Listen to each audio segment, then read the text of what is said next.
विशेष करके पहल, और वह पहल क्या होना चाहिए कि कोई बच्चा जो यदि मिलने से तब जानते हैं जीवन में बहुत आगे बढ़ जाते हैं।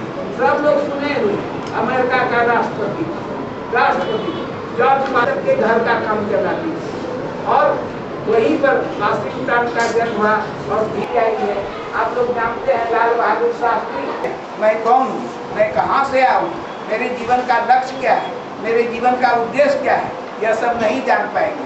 महान पुरुषों के जो विचार हैं वह पुस्तकों में रहते हैं, और यदि हम चाहते हैं कि महान पुरुषों से मिले जिन्होंने समाज को, देश को दिशा दी है, संस्कृति धर्म को दिशा दी है, वैसे मनुष्य के बारे में यदि हम जानना चाहेंगे तो कहाँ से जानेंगे? हम कहाँ बतलाने जा रहे हैं और इनका क्या ध्येय है आप लोग अच्छी तरह से समझ गए होंगे। इनका मुख्य ध्येय है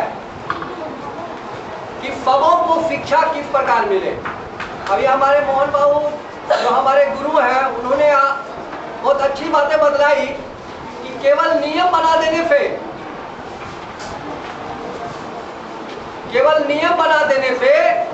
सबों को शिक्षा मिल जाएगी, ऐसी बात नहीं है। इसके लिए प्रयास करना होगा, लोगों के बीच जाना होगा, उसे सारी बातों को समझाना होगा।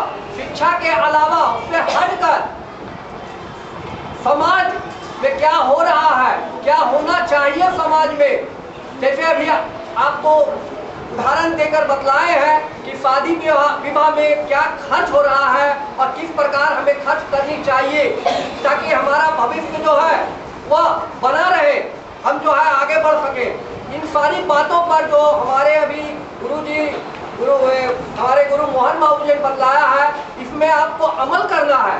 ये बहुत अच्छी बातें हैं कि केवल पढ़ लिखने से जो है सारा हम जो है सब कुछ पा लिए, ऐसी बात नहीं है। सभी चीजों पर ध्यान देना होगा। हमारे बंधु आए हुए हैं, ये इनका जो मुख्य लक्ष्य है, मैं अभिभावकगण से जो आए हुए हैं मैं उनसे अनुरोध करूंगा, इनकी ओर से ये अनुरोध करूंगा कि ये जो लक्ष्य लेकर आए हैं सबों को शिक्षा, इसको आप लोग अपने स्तर से प्रसारित करें।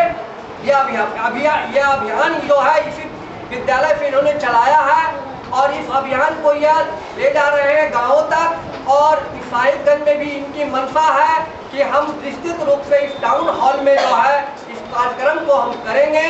तो इनका जो ध्येय है, विचार जो है बहुत ही उच्च विचार है।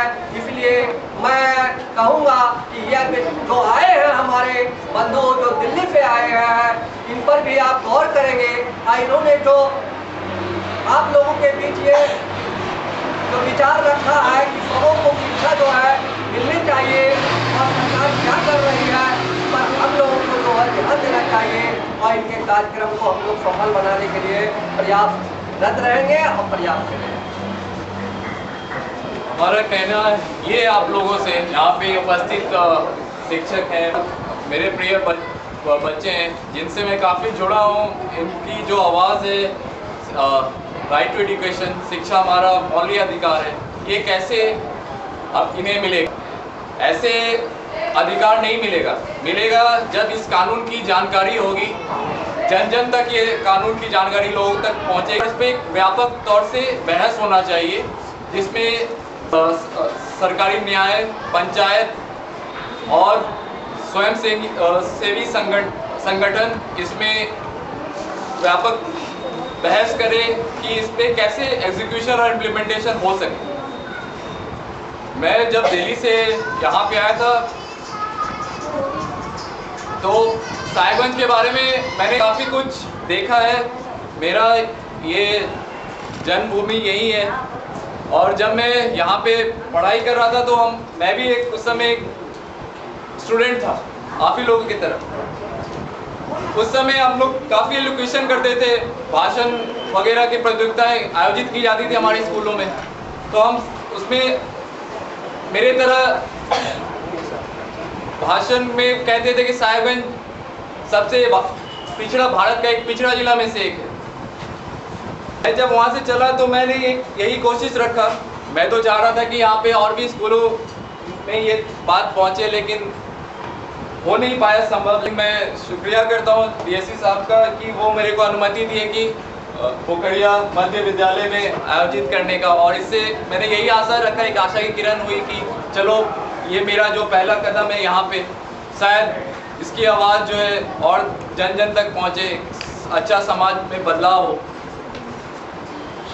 हमारी मांगे यही है, जो 1 अप्रैल को जो शिक्षा का कानून लागू हुआ, ये 1 अप्रैल हम लोग जब बचपन में थे तो कहते थे कि ये मूर्ख दिवस है, हम लोग एक दूसरे को चिढ़ाते थे, लेकिन ये 1 अप्रैल माननीय कपिल सिब्बल ने इसलिए इम्प्लीमेंट किया कि जो एक मूर्ख दिवस है उसमें कोई भी बच्चा मूर्ख न रहे। और इसमें अभी भी काफ़ी पारदर्शिता लाने को है, जैसे कि काफ़ी अभी लड़ाई भी चल रही है, जैसे मैं यहाँ पे आया हुआ हूँ, काफ़ी गुणवत्ता का, जैसे अभी पारा टीचर्स हैं जो लड़ाई कर रहे हैं उनकी नियुक्ति के लिए, तो इससे गुणवत्ता कैसे आएगी? गुणवत्ता आने का यही है कि जब आप ट्रेंड टीचर्स को आप नियुक्ति करें तभी ये गुणवत्ता आएगी, तभी एक बुनियादी पढ़ाई में एक अच्छा ढांचा बनेगा और एक क्वालिटी आप फाइनेंस करेंगे क्वालिटी एजुकेशन को, जो एक बेहतर कल, एक बेहतर भारत, एक बेहतर झारखंड का निर्माण होगा। और शिक्षा ही एक ऐसा माध्यम है जिससे आप गरीबी हटा सकते हैं, ज्ञान अज्ञान का भेदभाव जान सकते हैं, एक प्लेटफॉर्म पे आप चढ़ सकते हैं जहाँ पे उसमें कुछ भी नहीं होगा, एक दिव्य प्रकाश होगा जो ज्ञान की तरफ होगा। और ये तभी होगा जब आप शिक्षा को समझें, स्कूल आए, अभिभावकों की बात समझें, उनका क्या कहते हैं आपको हर दिन, अपने दिनचर्या में क्या बदलाव रखें। देखिए मैं आज कह रहा हूँ, पता नहीं मैं कब आप लोगों को कह पाऊँगा, चाहे कितना मेरी बातें आपको प्रभावित कर पाएंगी, लेकिन मेरा यही कहना है कि अगर मेरी छोटी सी भी बात अगर आप कुछ कर गए, कुछ अच्छा कर गए, तो मेरे को लगता है कि हमारे झारखंड राज्य में महेंद्र धोनी से भी अच्छे लोग आप ही लोगों में से आएंगे, हमारा झारखंड का नाम होगा, साहिबगंज का नाम ऊंचा होगा। और एक अंतर्राष्ट्रीय स्तर पे ये कैंपेन साहिबगंज में मैंने किया इसलिए क्योंकि मैं यहाँ का रहने वाला था, काफ़ी प्रबल दिया गया कि मैं इसके महानगर रांची में करूँ, लेकिन जहाँ पे जानकारी देने का है वहाँ पे बहुत ज़रूरी है कि लोगों को जन जन तक जानकारी पहुँचाऊँ। रांची एक मेट्रो है, एक राजधानी है झारखंड का, थोड़ा ग्लैमर है, वहाँ सबको ही जानते हैं कि शिक्षा क्या है, वन गोल क्या है, लेकिन यहाँ पे बहुत ज़रूरत है कि आप लोगों तक हम पहुँच जाएँ। अगर आप शिक्षा से अध्ययन करेंगे तभी आप मालूम चलेगा कानून क्या है, कानून आपको क्या हक देता है। और इसलिए एक बदलाव की ज़रूरत है सबके लिए। एक भारत का एक अच्छा माध्यम था कि यूनिटी इन डाइवर्सिटी, अनेकता में एकता, वो झलकाना बहुत ज़रूरी है। यहाँ पे हमारी संविधान, भारत संविधान में कहा जाता है कि इंटीग्रिटी, पैटर्निटी, सेक्युलरिज्म, प्रियम्बल में ये सारे चीज़ लिखी हुई है। इनको ये तभी जानेंगे जब आप शिक्षित होंगे, एक अच्छा अफसर बनेंगे, आप सब में काबिलियत, क्या आप IAS बन सकते हैं, मंत्री बन सकते हैं, क्योंकि ये लोकतंत्र है। यहाँ पे आप जब 18 साल की उम्र में होंगे तभी आप जानेंगे कि आपके जो मतदाता हैं, आपके जो नेता हैं कौन होने चाहिए। आप तभी एक बेहतर नेता को चुन सकते हैं जब आप शिक्षित हैं। उससे ये होगा, आपका विकास होगा, हर एक चीज़ में विकास होगा। और शिक्षा एक बुनियादी जड़ है। RT का जो इम्प्लीमेंटेशन है,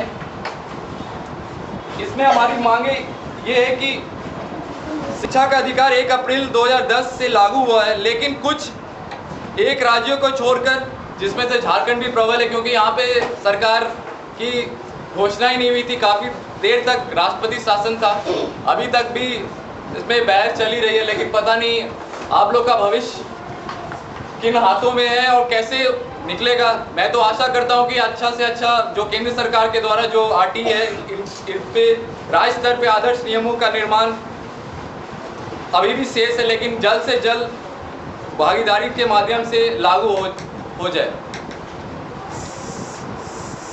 घरेलू उत्पाद का जो 6% है, जो GDP कहते हैं हम, ग्रोथ डेवलपमेंट प्रॉफिट, उसका 20% भी शिक्षा पर खर्च किया जाए तथा उसमें से भी 50% प्राइमरी एजुकेशन, जो बुनियादी शिक्षा पर व्यय हो, ये हमारी मांगे हैं जो मैं इस वन गोल कैंपेन के द्वारा मैं आप लोगों को बोल रहा हूँ। फिर मेरी आई है कि बुनियादी शिक्षा की गुणवत्ता होते हुए अप्रशिक्षित पैरा शिक्षकों के स्थान पर प्रशिक्षित शिक्षक एवं पूर्णकालिक शिक्षकों की नियुक्ति हो। बुनियादी शिक्षा में किसी प्रकार के निजीकरण एवं व्यवसायीकरण का प्रयास ना किया जाए। केंद्र सरकार इस अधिनियम को लागू करने में होने वाले कुल व्यय का कम से कम 85% स्वयं वहन करे। शिक्षा अधिकार कानून के हनन के मामलों के निपटारे के लिए बने आयोग को न्यायिक अधिकार दिया जाए। निजी एवं गैर सहायता प्राप्त विद्यालयों को भी इस कानून की परिधि में लाया जाए। ये हमारी मांगे हैं।